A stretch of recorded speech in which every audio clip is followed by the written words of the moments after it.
I am Jim Collison, and live from the Gallup studios here in Omaha, Nebraska, and as well as our offices in Sydney, Australia. This is Gallup's Called the Coach, recorded on February 5th, 2019.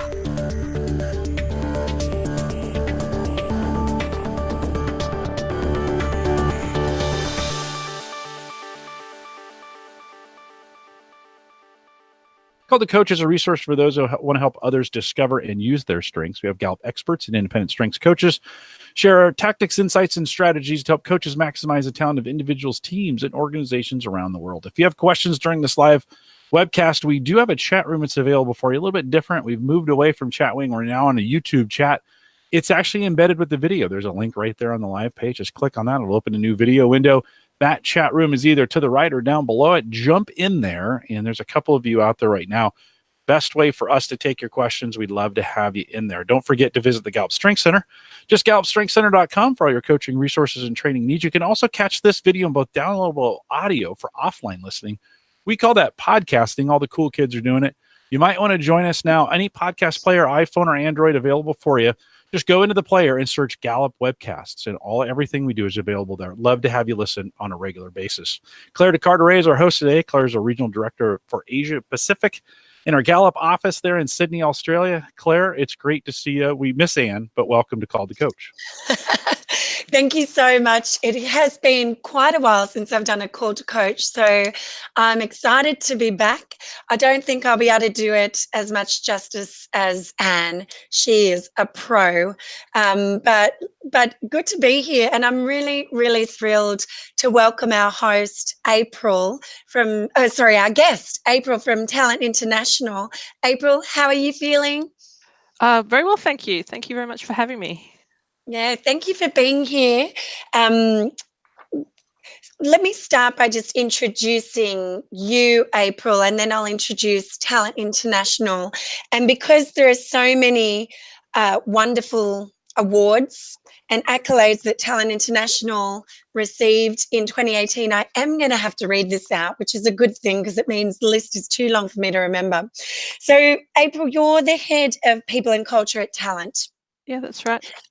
I'm so thrilled to be interviewing you today because you're one of only 2 organisations in Australia that have qualified for the Global Engagement Award.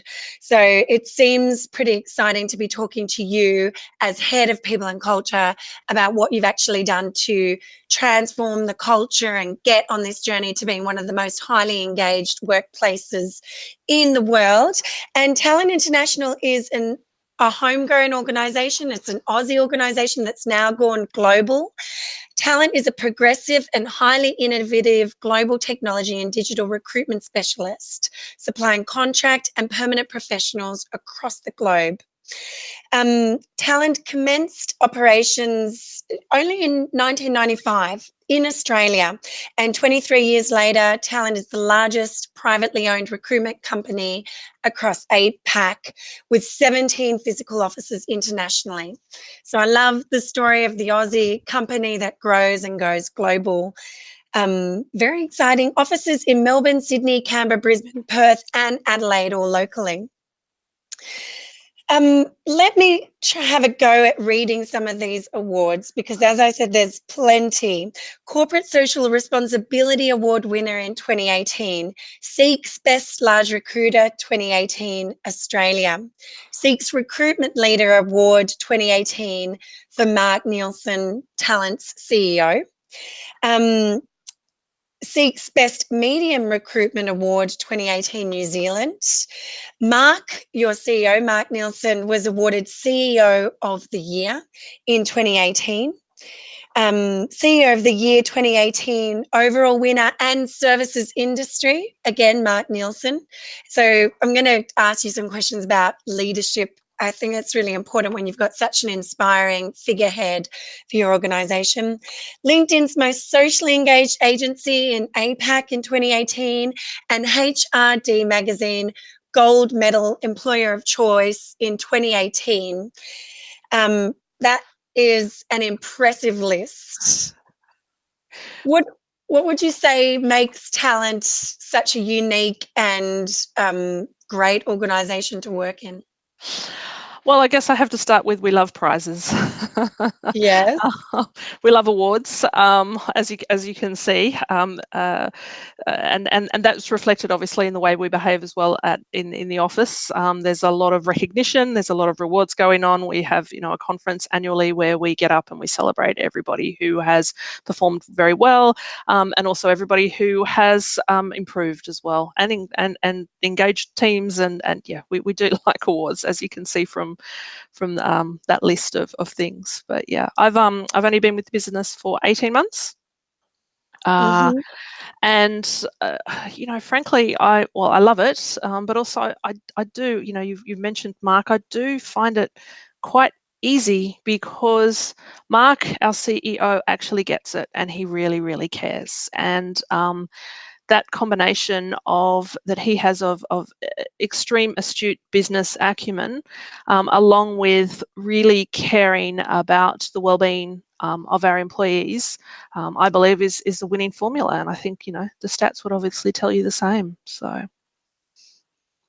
definitely. And I've met Mark, and he, just for a short period of time, I can see, he's an inspiring leader. You also have played a huge role in all of those things, and being listed on the hot list of HR directors in Australia in the HRD magazine. So that's something to be very proud of. Congratulations. Thank you.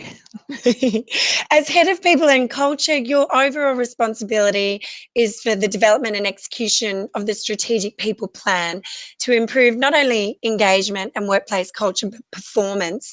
Yep. So I'm really keen to dig into that with you. I know you've got a particular interest in health and well-being, diversity and inclusion, in line with the 100% human at work movement globally, and you're passionate about innovative learning, development solutions. I think you are definitely an up-and-comer and getting a lot of great attention for the work that you're doing. So thank you very, very much for being here today.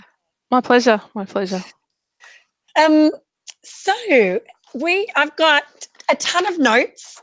I'm going to start by just asking you, just tell us a little bit about your journey to becoming a highly engaged workplace culture at Talent International. Mm-hmm. Okay. So when I started in the business 18 months ago, there was a real recognition that culture was something that the business wanted to focus on. Prior to me starting, HR, as we called it then, was something that sat under operations. And I think Mark had been CEO for a couple of years, and he recognised that it needed a better profile, and that he needed somebody that was truly, passionate about people and culture, as opposed to maybe more of an operations function for HR. So I was employed, and like often when you're brand new and a little bit shiny, the remit was, do lots of stuff. We want more learning and development. We want more training. We want more recognition. And there was a sort of a bucket list of things that they all agreed that they wanted, in no particular order, with no huge amount of strategy behind it, I guess. And so I spent a couple of weeks talking to a lot of people in the business, and everybody was saying the same thing, but it was a little bit simplistic. We want more training, we want more something else, and I had worked with Gallup and the Gallup engagement surveys in a previous company, and I really felt that doing the Gallup engagement survey, the Q12, was an excellent way for me to start. It would give me a really good benchmark as to where we were, and to really help. I had heard a lot of anecdotal information about what they wanted more of, but I thought, why not actually ask all of our people what it is that they need more of, and from there I could build our strategy. And so I presented this to Mark after I'd been with the business for only about three or 4 weeks, and I said to him, look, I think this is where we want to start.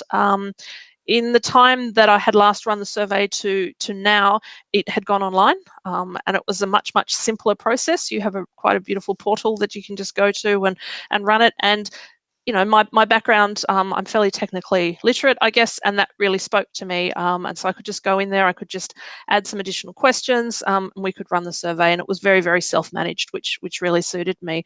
So I had a chat to Mark. He said, yep, go ahead. The costing of it didn't make it ridiculous. So it was something that he could approve pretty much on the spot in that meeting.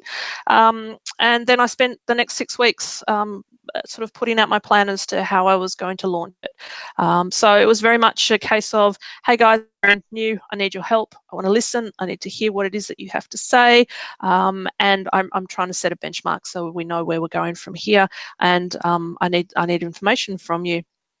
I did a fairly sustained campaign to make sure that everybody knew that this is what we were doing, and that their contribution was really, really important. So then when we launched the survey, it was open for 2 weeks, and we had, I think, over an 85% contribution rate. So that was a really exciting, that sort of felt to me like already a win. In previous companies, if you'd gotten more than 50%, you were happy, sort of thing. So I was really excited.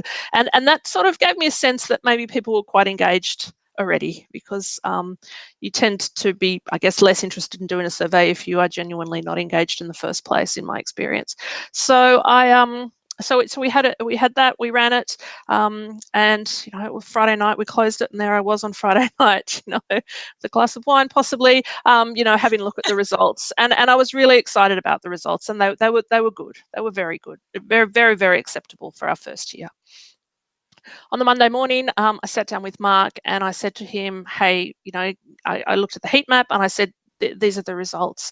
And Mark, as I said, he's exceptionally numerate. He's an accountant by trade, and he was sold immediately. He just said to me, wow, look at that. And there it was. The highest performing teams were the most highest engaged teams. And from then, my job actually became pretty easy, because, it was a really good start to working in an organization, because we ran an excellent survey, and it made a lot of sense. From there, I was able to do what you're supposed to do, which is to go around to all the branches and run teams. And when we actually had a chat about all the different things, came up with a lot of ideas of what we needed to do. And I had one-on-ones with a lot of people as well, because I was obviously just getting to know everybody in the company. So it was a really good way to start my role in a new company. So yeah, it was great, and it's a benchmark. And second year we nailed it. So yeah, we did even better, which was great. Well, it's almost hard to believe that it's just 2 years. I mean, you're into your second year now, and already qualifying for the Gallup Great Workplace Award, which is a global accolade. I think, it feels like you've come a really long way in a very short period of time. And we typically will say to organisations, this is a commitment. This is a 3 to 5 year culture tilt. It's a change program. So it sounds like you've really, really embedded this philosophy, integrate it with your other systems. One of the questions that we get the most, well, firstly, let me ask you, so where would you say you are today? What does it feel like to walk around? How does it feel from an engagement culture point of view? I would have to say it's the most unique company I've worked for, and the most fun company I've worked in my entire career, and that sort of spans 20 years. I visit branches. We've got, as you said, offices, Auckland, Wellington, as well of all of Australia. We were in the San Fran office a couple of months ago. There is a really, really good vibe. There's a good buzz. People genuinely care about each other, and people are really, really passionate about what we're doing as an organisation, what makes us different as recruiters from many other recruitment companies, and they're very passionate about winning, as you can also see from all the awards and so forth that we've won. So yeah, fundamentally, I would have to say that everybody genuinely cares, but that caring doesn't necessarily mean you're weak, and possibly I've experienced in other companies where if you care, that somehow seems to correlate to some kind of weakness, and that it comes at a cost of performance. And I think that, I suspect that you guys have been talking about this for a long time, but actually really genuinely caring about your employees is in fact going to support and enhance performance, not come as, not contradict it. So I think we've actually got that balance really, really well. we're strong. We still make difficult decisions. We still have difficult conversations and all of those kinds of things. But we do it in a very human-centric way. And I think the results speak for themselves. Yeah. And so would you say, given that you were just in the San Fran office not long ago, would you say that that culture really is transferable from branch to branch, office to office? Does it feel like it's really embedded? It does. Mm. I mean, I would have to admit that there's certainly some challenges in, and I think anybody who works or has worked in a company that has with a lot of growth, it is very, very difficult to transfer that culture across different branches and so forth. And as you grow and as you get bigger, and as the possibly very charismatic entrepreneur that may own your business is no longer able to talk to, I wanted to say touch and feel, but that's probably inappropriate, but is no longer able to talk to metaphorically touch and feel. We know what you mean, yeah. I think that that becomes more and more difficult, and so they have to do it through modeling their behaviour and making sure that their people are doing the same, and then it just continues. I think it's very, very important that you cannot have people saying behave like I tell you to, not like I'm behaving, kind of thing. That just doesn't work. So everybody needs to be on the same page from that perspective. Yeah. So we work very hard at it, though. It's not easy. So. Yeah, and you do have a lot of systems that are just scalable, like your culture of celebration and recognition. Yep. And performance. So we'll get into that obviously as well. I wanted to ask you about a question that comes up all the time, and I think this is really beneficial for other organisations that are starting out on a culture change program to hear from you about this. And it's around that question of leadership buy-in. Mm-hmm. In many other organizations, engagement or engagement survey is just that. It's an initiative on the side that's a survey. It's not as integrated into the DNA, if you will. And in order to really transform culture, it's more about how do we move from being an engaged and strengths-based culture to just doing an engagement survey. And that starts with getting that leadership buy-in. So obviously you've got a really inspiring CEO and a visionary with Mark, but how did you get that leadership buy-in, not only with Mark, but across the C-suite? Talk to us about some of your tactics that others might be able to benefit from. Sure. So I think I think the example that I mentioned earlier, where I was able to show that the most engaged teams were also the highest performing, or those that had turned around recently, is a really good example. Because if the kind of people that you may be referring to are possibly those that are very performance focused, very numeric focused possibly, and really think that the people side of things comes as a separate thing rather than completely combined. So when you are able to show them the metrics that you can get from Gallup and some kind of really hard numbers, it makes it a lot easier to talk about that. The other thing that I bang on about constantly when I'm having sessions with the teams is that 70% of how an employee feels, their level of engagement, their performance, everything, 70% of everything that they really do is related to the people around them and to their manager, not related to what I am doing. And I continue to say that because I cannot be looked at as somebody that can fix the problems in any other state, or even a couple of doors down. I can certainly help, I can guide, I can coach, I can come up with some ideas, I can help to facilitate meetings and so forth. But the most critical relationships that people have are with the people that they sit with and with their manager. And so when we do the debriefings of the Gallup results, I speak a lot about that, and I say, guys, you are responsible. I'm here to help. I'm here to put in some great corporate initiatives where I can. We can focus on an LMS. We can do more learning and development. We can have a mentoring scheme. We can revisit our values. We can talk about our values and all of these things that are great that I can manage from a global perspective or corporate perspective. But ultimately, what happens on a day-to-day basis is what's really, really important. And that's why I really like the Gallup Q12, because it very much puts the solutions into the hands of the teams. And I can also talk to are fairly competitive and wanting to win general managers, I can say to them, guys, let's not focus too much on the numbers here, because they tend to get a little bit caught up in the number and their result. So, whatever, Paul, Andrew, this, whatever, they've got a better number or score or whatever, or why didn't you guys put a 5 there, that kind of thing. And I can really turn that conversation around and say, guys, let's focus on what we're going to do. Like, let's pretend the number doesn't even exist. That's really just the wake-up call for us, or that ability for people to say what they're really thinking, if they really need to get something off their chest. But what we do next with that is what's really, really important.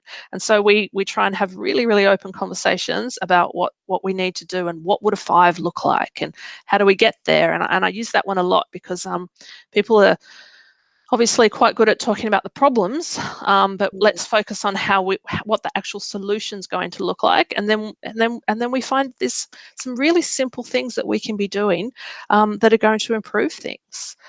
Communication is the one that I think the guys, for the most part, have learnt really, really significantly, and it's come really from running the Gallup surveys. Is that they cannot over communicate with their people, and they need to communicate more, and their people are telling them they need to hear from them more and they need to communicate with them more in various different ways. And it's gotten through to a lot of our guys, and they're doing a lot more communication, various forms, and it's improving teamwork, it's improving results, it's improving engagement, absolutely. And that's what I love about the Q12 as well, is it can almost become a framework for those conversations. That's exactly, it's almost paint by numbers even. I mean, you could go to say it's step by step. Let's get this stuff right. I mean, we talk about the hygiene factors at the bottom, you know what I mean? I understand, I have the tools I need, I understand what I need to be doing, those two, let's get these right, and then let's continue to move up that ladder. It's very, very, I mean, I don't want to say prescriptive because that sounds negative, but it really, really helps with a framework, if you like, of what people can actually do and focus on. And it takes people away from all that other stuff, that we also talk about that doesn't matter. It's not about having, free soft drinks or lollies in the office, That's not what gets you out of bed in the morning. It's the relationship you have with your manager that gets you out of bed in the morning, Yeah, so. I love that you said that. I don't know if you know this, but we're launching our book in May that's called It's the Manager. That's the title of the book. Right. And it's exactly what you've just said. The manager operationalizes the day-to-day experience, and we at the leadership suite or in HR, we can have the vision and we can put the systems in place and we can provide the frameworks, but that experience and that magic happens between the manager and the team. So absolutely. So speaking of managers in that case and building their capability, obviously as a recruitment firm, it's really important for you to get people in the right role and make sure they're playing to their strengths. I know you talked to me before about, moving someone out of the organisation is a last resort. We try and reposition people so they do play to their strengths. How do you build that capability of your manager bench, and how does your manager development feed into your culture strategy? I think we get together regularly as a management team. The management team is very, very supportive. It's collaborative and a little bit competitive, and I think that works nicely. we have quite a lot of people in that team that have been with the business for 10 years or more as well. So they love what they're doing. From a sort of we very much try to not. We also focus very much on the idea that that in order to succeed in our business, you don't need to become a manager, I think, right? So, you know, we're a recruitment company. That obviously we need to keep our clients happy. We need to find clients, and we need to be working on our client relationships a lot. People that do that very, very well and build beautiful businesses within our business, they don't necessarily always want to become managers. And so we give them the opportunity to feel like they're winning and developing and growing. By just continuing to build their businesses within our business. So I think, what that also means is those that really have a passion for leading teams and for being managers, that they put their hand up and say, actually, this is where I'd like to go in my career. And we have the ability to really, to give people that choice and to help them to develop and to make sure that they understand that becoming a manager does not, or not becoming a manager is not some kind of failure or something like that, And I think that helps longevity in the business as well. People feel that they don't need to move out, and it gives us an opportunity to develop our people in a way that suits them, So,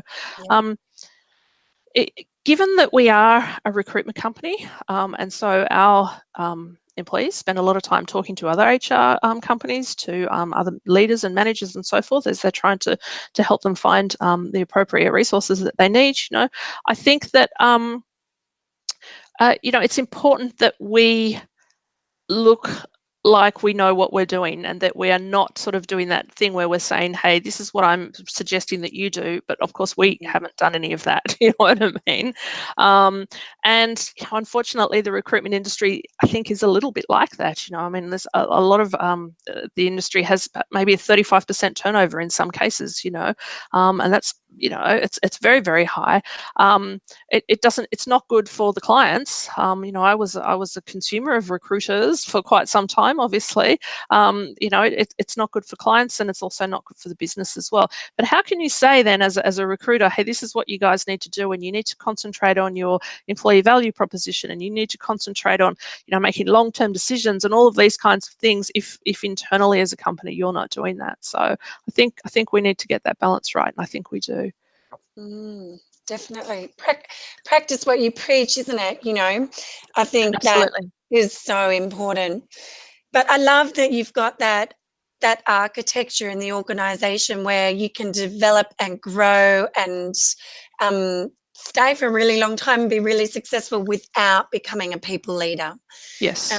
That is so important, and something that so many organisations struggle with, where we have traditionally come from that hierarchical approach where the only way up is, to manage people, and it takes people away from playing to their strengths. So to have achieved that culturally, or on a macro level, I think is really, really powerful.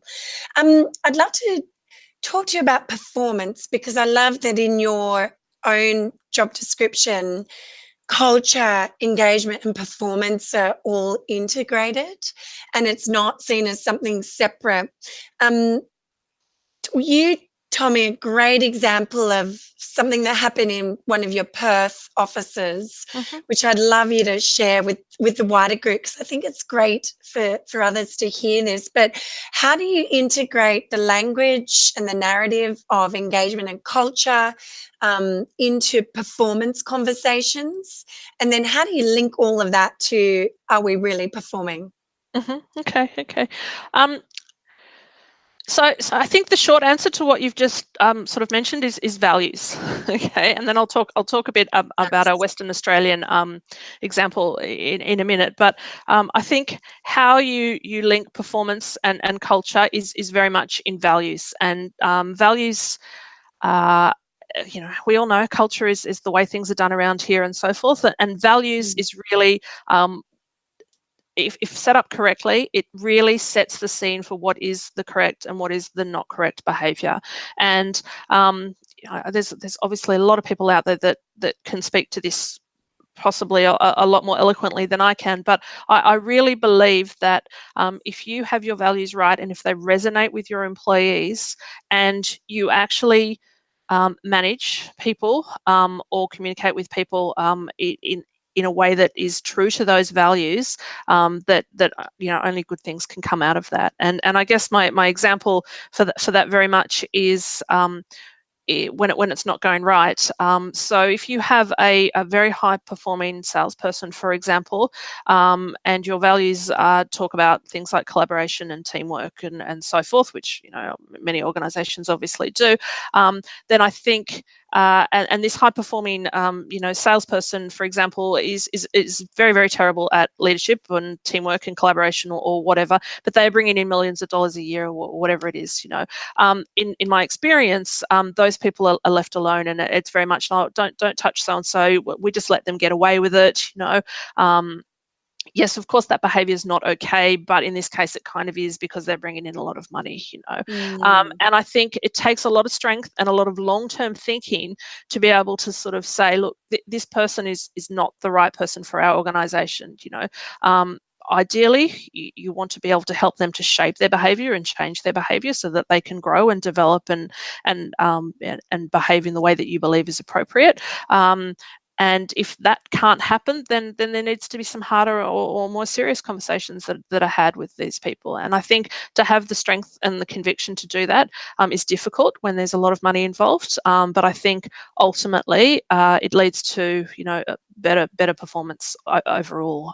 Because the impact that has on the rest of the team is so much more significant than I think we give it to as managers. It absolutely just it absolutely demotivates people and disengages them when they see that kind of people getting away with that behavior. And so you have to make those kinds of decisions and be strong with that, and then I think it gets a whole lot easier. But just talk to you about Perth.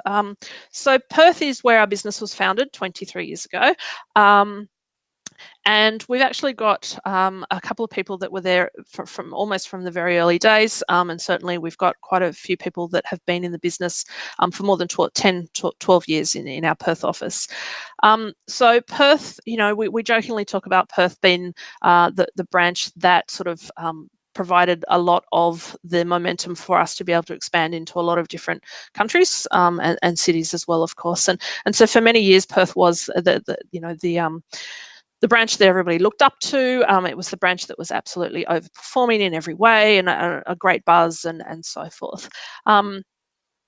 The market has changed significantly in Perth in the past few years, and the boom, the mining boom and so forth, really had a significant impact on the branch. And as a result of that, they made some decisions to rearrange people's roles a bit. They didn't actually make anybody redundant, but they did do some rearranging of roles and some sort of things. People were maybe no longer in roles that were particularly playing to their strengths.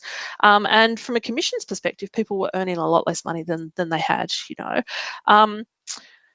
As a manager, I think Paul, and I know he doesn't mind me talking about him. He would have said, he would have used the idea that it was the market and the fact that people weren't earning as much money as they once had as why maybe things weren't as great in the office as maybe they had been in the past.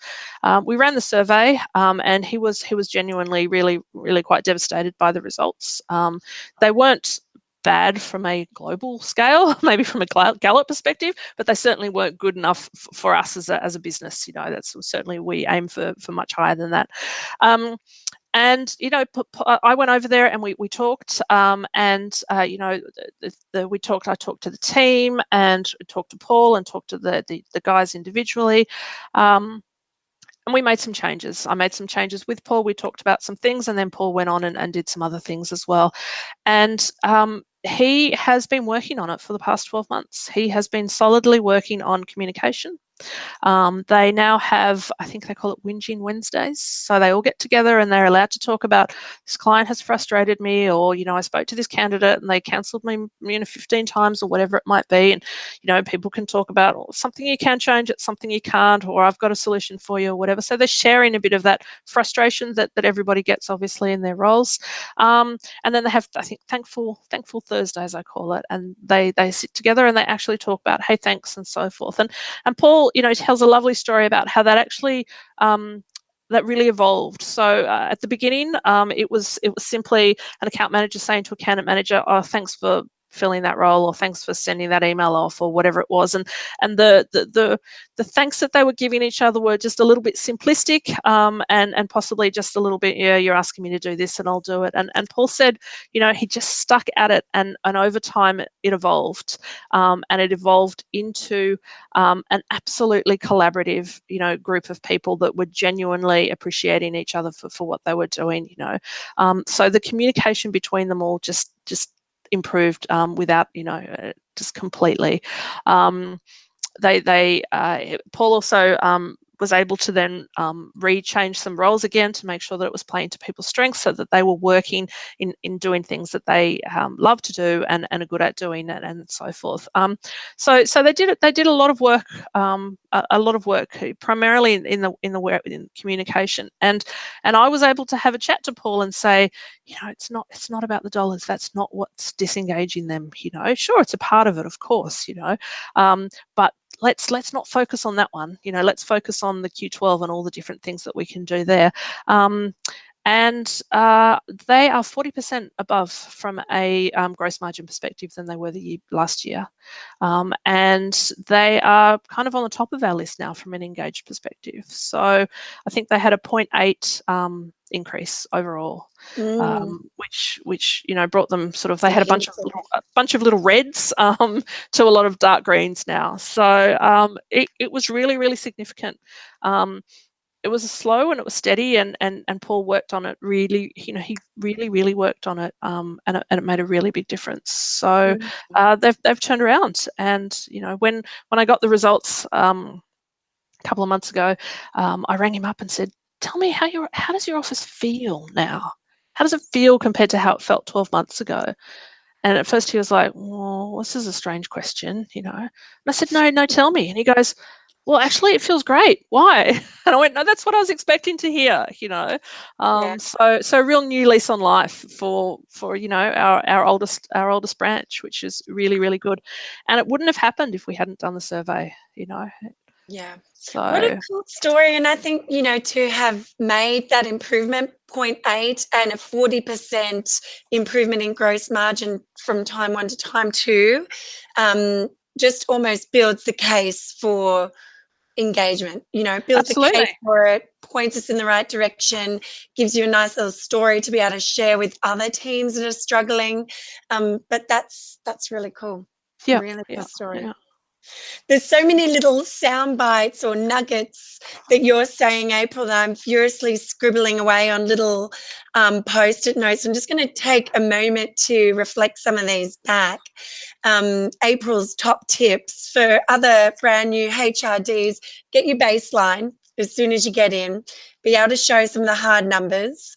I loved your quote that it comes down to the manager, because it is basically aligned with a lot of our research and what we're talking about at the moment, that it's the manager, that in order to succeed at Talent International, you don't need to become a manager, but there's an architecture for developing, growing, and being successful in your role as a leader.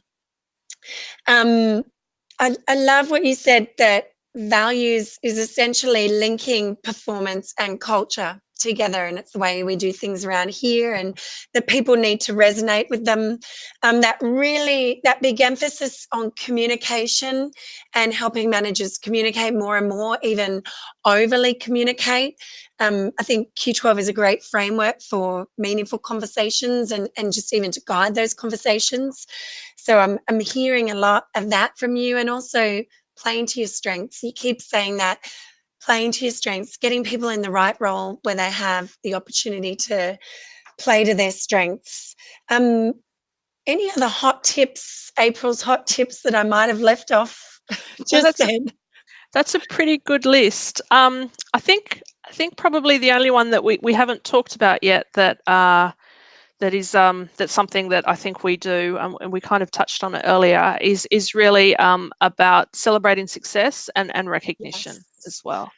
Yeah. You know, Mark very much loves to celebrate success, and he's excellent at giving recognition. But we almost have a bit of an in joke. Everyone gets a prize kind of thing. You know what I mean?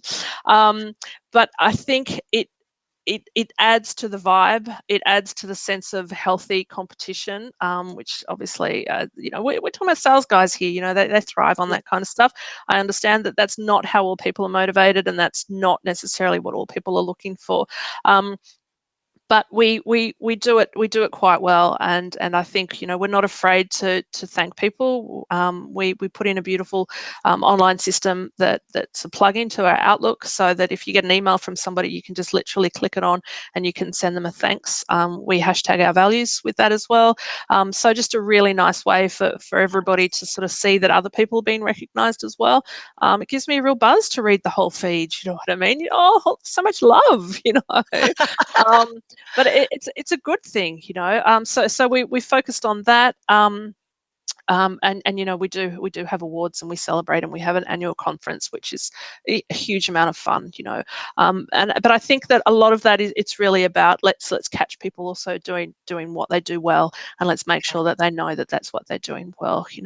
One of the really interesting things that came out of a couple of conversations that I had after our first year, when we ran the survey, was that we did always have a tendency, if somebody won a new client, or they had overcome quite a huge obstacle or whatever it might have been, an email went around to the team or to the office or even to the whole company saying, yay, Jessica has landed such and such client, or whatever it might have been. And the guys sort of gave us some feedback that sort of said, look, that's great. It's really good to know that Jessica's landed another client. Whoopee, that's awesome. But sometimes that actually makes me feel kind of bad. It doesn't make me feel good. You know what I mean? Because I'm noticing that somebody's been successful, and I've had a shit day, or I've had a really hard week, or I lost a client last week for whatever reason.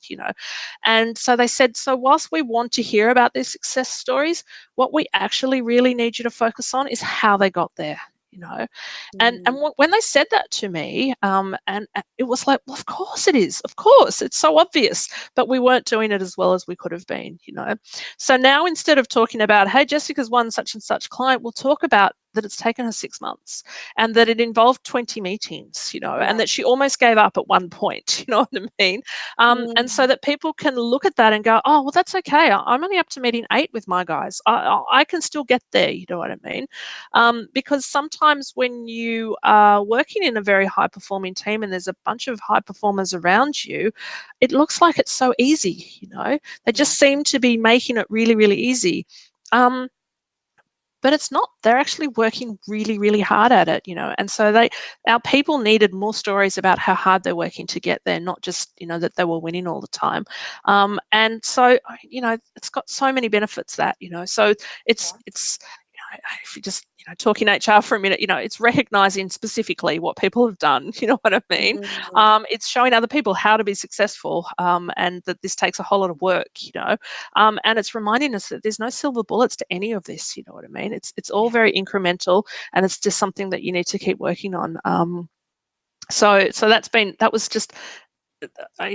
If anything, if run a whole survey, if that's the only thing that we got out of it, I think it would have been worth it all its waiting, that anyway. But we obviously got so much more out of it. But even just if we'd gotten that out of it, it was worth it, So, yeah. Oh, very good. I know we've talked a little bit about values, and I think it'll be worthwhile for people to hear what your values are, because a lot of our organizations that we work with and people listening do a lot of work with strengths and engagement. And I think values kind of underpin that in so many ways. So would you mind sharing with us what are your values, some of the language around that, and how it's just been embraced organically? Yep, absolutely. Okay. So we When I started with the business, we had some fairly typical values that I can't even remember what the 4 words were. I could if I tried really hard, but a standard sort of four words: teamwork, innovation, that kind of stuff. And whilst I don't think that they were ignored, they weren't as strong as they really could be, and I don't know that they resonated as well as maybe they could have. When we had our conference in mid last year, we relaunched our brand, and we made it a lot sexier than it used to be, and we also relaunched our values in that. We didn't, we weren't saying that these are brand new. We weren't saying these are completely different. It's not like we once believed that this was important and we now believe that this is important, but we evolved them to be words that absolutely resonated more with our people. And the way we did that, of course, is we went around, our CEO, not HR, the CEO went around to all the branches and talked to people about what's important to you, how does it matter, what makes you guys different to everybody else, what are your values, and we distilled that down. We took the values that we already had and we evolved them. And we evolved them into: we strive for better, we lead the way, and the favourite for everybody is, and we give a damn.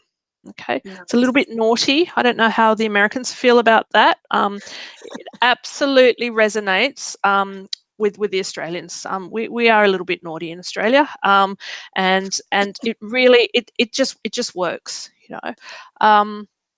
People reference them all the time. It's really quite funny. When we launched them at the conference, we actually had this amazing band come, and we did a sort of a 2-hour team building exercise.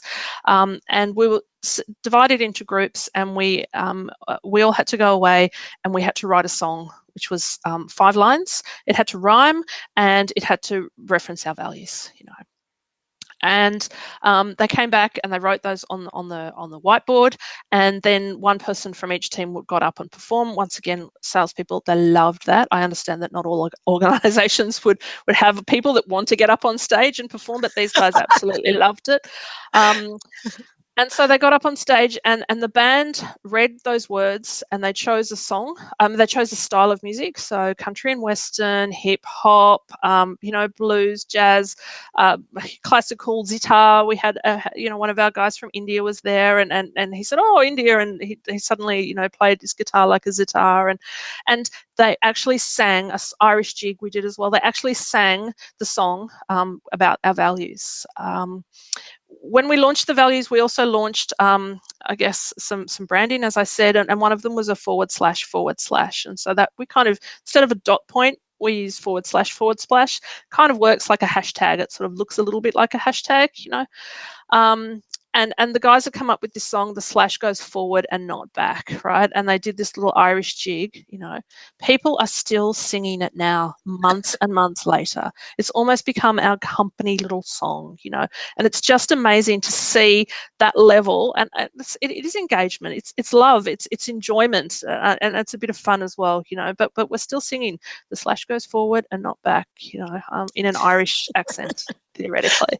I'm not going to embarrass myself.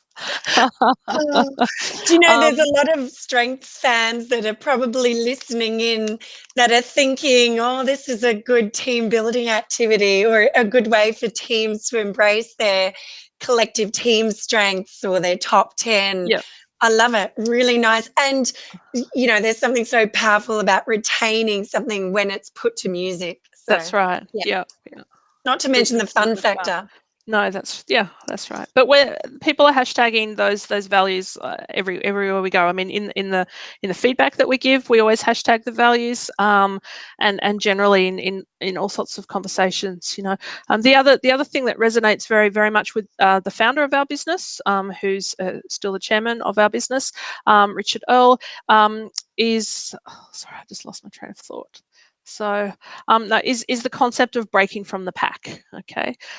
So there's a lot of talk about that one as well. And whenever we get up to various things, it's always very much like break from the pack. But we really do strive to be different to other recruitment organisations. And that's through a lot of work we do with our foundation and through supporting tech startups and supporting youth into helping them to find jobs and to change their trajectory on life. So we do a lot of work in that area, and I think that really resonates as well with our give a damn value, but also very much with our people, that we're actually, we are trying to make a difference, as naff as that might sound. Well, and you said it right at the beginning when you said our people actually really care. I mean, that is giving a damn, isn't it? They actually care. They care about each other. They care about themselves, and they care about the business. And that long-term thinking that you've often talked about in this discussion and in other discussions that we've had. I love Thankful Thursdays. I'm going to pinch that one, I think, if you don't mind. And it definitely sounds like a really fun, high-performing culture. So I'm sure a lot of people are listening and have picked up some ideas about culture transformation, and also inspired by the ability to get to those levels in such a short period of time, and to get that leadership buy-in, and to embrace it and embed it with values, and to link it all to performance. Jim, you have always got a killer question that you bring out at the end, and I think, why didn't I think of that? What are you thinking? I'd love to hear what your killer question is of the day. Man, the pressure's on now. Let me say this. Before we get to the killer question. April, as you're talking, it's interesting. You could really separate. You could take the name of your organization out, put Gallup in a lot of ways, because we do a lot of the same things. It's almost like, have you been watching us, or did you like steal somebody from us and they just implemented? Because we do a lot of the same. You started this call with recognition, and that's just such a key, pivotal, like a kingpin of engagement. And all the other things, it's hard to get if you don't get the engagement part right. Claire mentioned this earlier. We get a lot of coaches who are strengths coaches who listen to this program.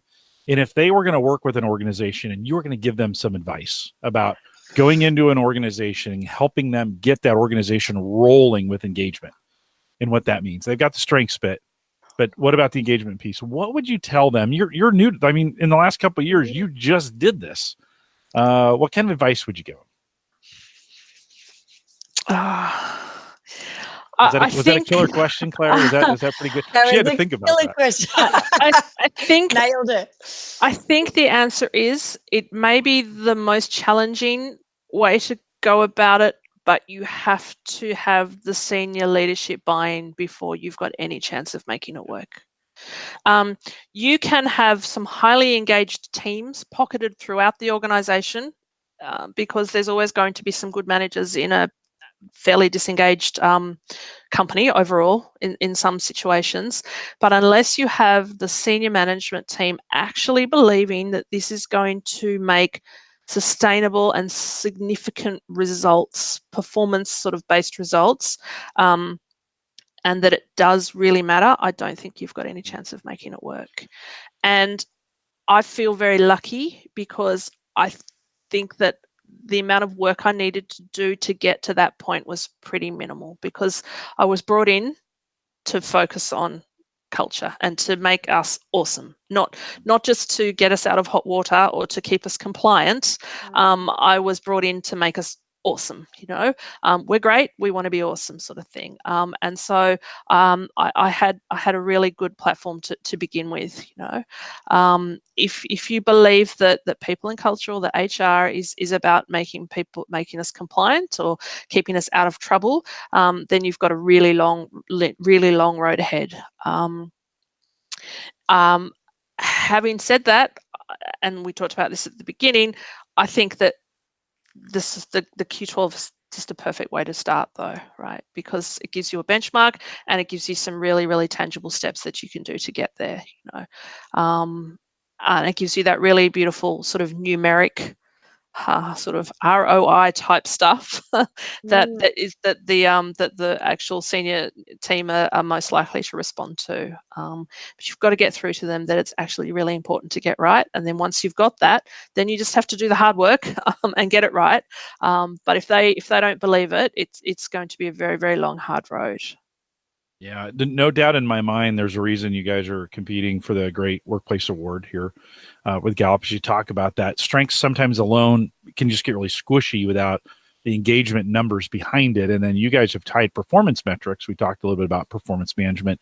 It's almost like we paid you to say all these things because we have this work coming out on culture, on strengths-based culture. And what does it mean? And one of those pillars is senior leadership. Like, we can't emphasize that enough in a lot of cases. That, and you said that, I think you said that 3 times throughout this hour, is that you have to get the CEO or the C-level or that level involved, engaged, and bought in to what we're doing here. They got to live it. It sounds like Mark just exudes it though in so many ways. Absolutely. Right? Absolutely. Yeah. So, but that doesn't mean that he's not concerned about performance and that he's not absolutely watching the numbers and so forth. It's not one or the other. It's got to be both. It's got to be all in a lot of ways. That's right. You've got to do all those pieces right. You can't focus just on one without really talking about what the others. Their engagement doesn't matter if the performance isn't coming. We're in business to make money, right? That's why we do the things we do. And if the performance isn't there, I loved your tip, by the way, and I'm going to pinch this one too as well. On really that recognition and getting the steps that got them there. What got you to that? Not just, hey, you sold another $1 million worth, but what was the effort that went? And I think if we take anything away from this, is stepping in, helping organizations realize that with one of these pillars being recognition. By the way, do you get much pushback? I'm assuming that praise and recognition question in the Q12, I received praise and recognition in the last 7 days. I assuming that scores pretty well, or do you struggle with that at all with having systems in place? So no, the score is pretty good. Yep. Absolutely. But I think that there's definitely room for improvement always in that one, and the tricky part about that question is it's got that little 7 days business on it as well, So when I'm debriefing people, if our score's not as high as maybe we would have liked, people say, well, yeah, but I couldn't say for sure that it was in the last 7 days, well, God, just give me a good number, guys. But no, really. Well, that 7 day number sorts, right? It's hard, it's difficult. That's why it works so well. That's right. For you guys. It also keeps companies from coming in and doing an annual recognition event. Right. Like, let's throw a big party for everybody. We'll go out and get everybody sauced up and, okay, there's your recognition for the year, right? You can't, I'm sure you guys do that. Gallup has one coming up this Thursday. Our annual awards, we'll get together, we'll celebrate that. We hold ourselves to the same 7 day, kind of that same 7 day question. I've often thought about selling 7 day calendars that are just 7 days long, and when you get recognition, it starts over again, right? It's just 7 days, just to kind of remind me to recognize people on a regular basis. Yeah. Do you know, I read something absolutely fascinating yesterday. I've been doing some research. My plan for this year is to put in a new performance development process, and I'm going to make it extremely awesome. And so I've been doing a fair bit of research and a bit of reading and so forth. And I read this thing yesterday that absolutely resonated with me, and that said that recognition doesn't necessarily always need to be, hey, thanks for doing X, Y, or Z, right? To some people, just having one-on-one time with their manager is recognition, right? Yeah. Because it's not, hey, thank you for something. It's, I'm listening to you. You're, it's important what you're saying. I want to know what you're doing. I believe in you. I need to hear from you. I enjoy catching up with you. All of that kind of stuff as well. That is, to many people, that's actually more important than the thank you, you're awesome type stuff, So it's actually just one-on-one time with your manager that feels that recognition to people. And that really resonated with me. So good point. And I think recognition is just so individual, isn't it? There's somebody on my team that doesn't feel like they've been recognized unless it's very public. Yep. And then there's another person that if it was public wouldn't come to work that day, so I think it's so individual, and it can mean all sorts of things. Yeah. So Claire, to get it right, we need to understand what their intrinsic motivators are. Yeah. No, right on. And that's individualizing there and actually talking to them about those. What are they? You have to understand what they are and be able to document them so you know them. I'm not a guy who can remember them, so I have to write them all down to make sure I have them. So, we could go on and on and on, but Claire, we're out of our time. This has been a powerful day for you guys. I appreciate this, but Claire, why don't you wrap it up for us? Yeah, thank you so much. I think we could go on and on. Have really enjoyed talking to you, April. Thank you so much. I'm very excited to see what you do with the performance development frameworks that you're putting in. I know it's going to be very innovative, forward-thinking, and really effective. So I'm looking forward to hearing more about that and continuing the partnership with you. Thank you for everything that you've done. Congratulations on an absolutely amazing 2018. We are so proud at Gallup to be partners of Tally International. Really proud of what you guys stand for, what you're doing, the leaders that you're building. So and for our partnership with you, April. Thank you so much for coming in. Thank you very much. It's been really fun. Likewise, April, hopefully we'll get a chance to see you at the summit. Speaking of recognition, it'd be great to meet you out there live as well, and maybe enjoy a beverage or two while you're here. But April, thanks for coming in. With that, you're welcome. With that, I'll remind everyone to take full advantage of all the resources we have available at the Gallup Strengths Center, just GallupStrengthsCenter.com. If you have questions or comments, if you're more interested in this engagement conversation and you want to connect with us, you can do that, or head out to our Q12 site. If you go to q12.gallup.com, you can go out there and purchase those. Really a great idea at that point to engage us in that if you want to do that. If you're interested in doing it, send us an email, coaching@gallup.com. We'll get you routed to the right person around the world to get that done. I mentioned this before. Don't forget about our Clifton Strengths Summit coming up in 2019. It's June 3rd, 4th, and 5th. It's going to be the biggest party on the planet. You're going to want to be there. The best prices are right now, so head out to CliftonStrengthsSummit.com. We just announced, Claire, that some of the breakouts are on their way out. So for individuals, hopefully they will see that. And we introduced, the coaches can get coaching at the summit if they want to come and get some coaching available. We'll have just 50 seats available that's out there for purchase if coaches want to come out and get that special coaching or master coaching. Those are available on the summit site, CliftonStrengthsSummit.com. We also mentioned the new book, It's the Manager. Couldn't have been any better timing for this. This was a clinic on It's the Manager and what's going to be coming up in the book. It's not for sale yet, but it will be in May. If you want to get all the availability of all the pre-launch stuff, we have a whole bunch of videos and materials and stuff that's available for you right now. We created this super easy website for you to go to. It's called itsthemanager.com. That's simple as that. It's free to sign up you'll get notified when the book is available in pre-sale. You can pick that up as well. It's going to be a pretty amazing summer. I want to thank everyone for joining us today. If you're live in the chat room, thanks for coming out for me tonight. I appreciate it and being out there. We'll look forward to the next call to coach. And with that, we'll say goodbye, everybody.